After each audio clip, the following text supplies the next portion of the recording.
শুভ সন্ধ্যা। আমার ফিফথ সেমিস্টারের ছাত্রছাত্রীদের পরীক্ষার রুটিন দিয়ে দিয়েছে। 19 তারিখ থেকে তোমাদের পরীক্ষা শুরু। তোমাদের হাতে গোনা আর মাত্র 7টা দিন সময় রয়েছে। আজকে 11 তারিখ হয়ে গেল, 7 দিন হাতে সময় রয়েছে।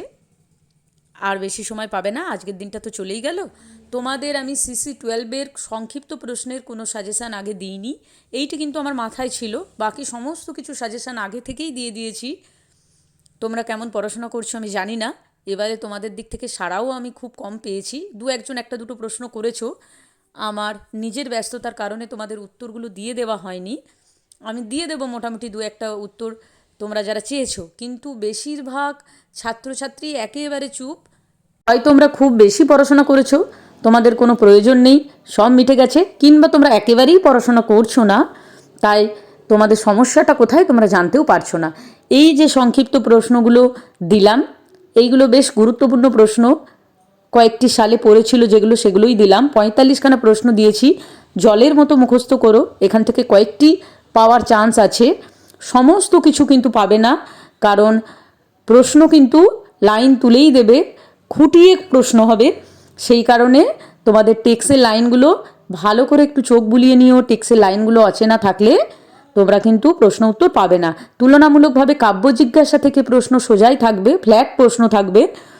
সালের প্রশ্নগুলো মুখস্থ করলে কমন পেয়ে যাওয়ার চান্স থাকে, বা বিভিন্ন যে আলংকারিকরা রয়েছে তাদের মতামত, উক্তি, বিভিন্ন বই, টিকার বই, এগুলোর নামগুলো পড়ে নিও।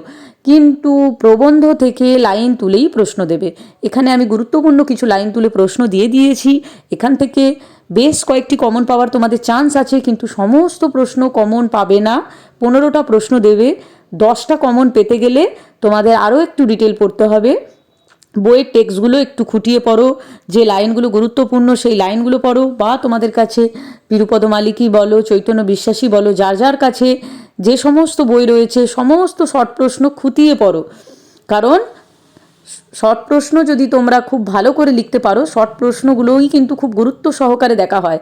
তোমার শর্ট প্রশ্নের উত্তর তুমি কেমন দিচ্ছ তার উপর ডিপেন্ড করে কিন্তু যিনি খাতা দেখেন তিনি বড় প্রশ্নগুলো বিবেচনা করেন, বা তোমার মার্কসটা সেই অনুযায়ী ওঠে। সুতরাং এখন থেকেই মন দিয়ে পড়তে থাকো।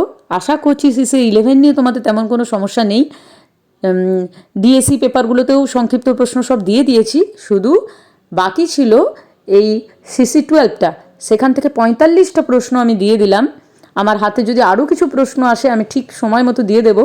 একবার চোখ বুলালেই তোমাদের হয়ে যাবে। তোমরা এই উত্তরগুলো আপাতত তৈরি করো, প্রত্যেকে ভালো করে পড়াশোনা করো, পরীক্ষার জন্য তৈরি হও। এই প্রবন্ধের পেপারটাই কিন্তু বড় প্রশ্ন, খুব ফ্ল্যাট প্রশ্ন থাকবে, কমন থাকবে। সাজেশানের প্রশ্ন উত্তরগুলো পড়ে নিও, তাহলেই বড় প্রশ্ন কমন পাবে। বড় প্রশ্নতে সমস্যা তোমাদের একেবারেই হবে না। তাই বলছি 5 আর সংক্ষিপ্ত প্রশ্ন এইগুলো কিন্তু একটু গুরুত্ব সহকারে তোমরা তৈরি করে নাও, কেমন? আমি চেষ্টা করব পরবর্তী কোনো ভিডিওতে তোমাদের যাতে লাস্ট মিনিট সাজেশান দিতে পারি, বা একটু আলোচনা করে দিতে পারি। সময় সুযোগ পেলে আমি নিশ্চয়ই আসব, কিন্তু তোমরা তার আশায় বসে থাকবে না আমি কখন লাস্ট মিনিট সাজেশান দেব তবেই তোমরা তৈরি করবে, এটা কিন্তু করো না। আমি অনেক আগে থেকে এই কারণে সাজেশান দিয়ে দিয়েছি যাতে তোমরা পুরোটা তৈরি করতে পারো। তবু শেষ মুহূর্তে আমি দু একটা প্রশ্ন উত্তর নিয়ে আলোচনা করে দেওয়ার চেষ্টা করব। ভিডিও বানাতে একেবারেই সময় পাচ্ছি না, আমার সময়ের অভাবের জন্যই তোমাদের একদম ভিডিও দিতে পারছি না। তবু তোমাদের পরীক্ষা আসলে আমার নিজের মাথাতেও কিন্তু একটা টেনশন কাজ করে, যে তোমরা কি পড়ছো না পড়ছো, কি বা কোনো সমস্যা আছে কি না ইত্যাদি। যাই হোক, আজকের ভিডিওটা এই পর্যন্তই। প্রত্যেকে ভালো থেকো, সুস্থ থেকো, আর একেবারে আদা জল খেয়ে পড়াশোনা শুরু করে দাও।